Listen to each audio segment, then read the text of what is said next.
Katika sifa ambazo Mwenyezi Mungu anamsifu Bwana Mtume katika Qur'ani tukufu, hamsifu kwa ushujaa kwamba ati alikuwa akipigana ama nini.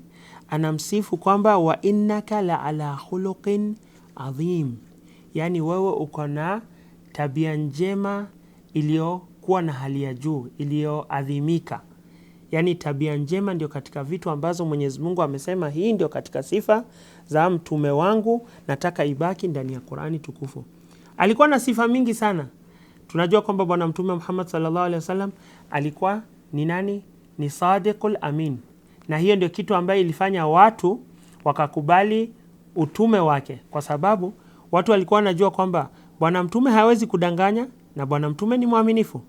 Watu walikuwa hata mushrikini wanachukua mali zao wanaenda wanaweka kwa Bwana Mtume ili awahifadhie, na Bwana Mtume hata kama ni mushrikini alikuwa anachukua hiyo mali na anarudisha. Uaminifu kabla ya kupatiwa utume. Alafu pia hapo kabla hapo wanajua kwamba Bwana Mtume alikuwa hadanganyi.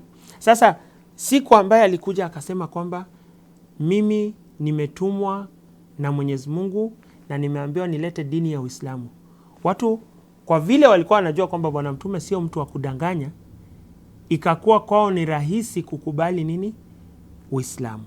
Sasa Mwenyezi Mungu Subhanahu wa Ta'ala anamsifu Bwana Mtume, sifa akonazo mingi.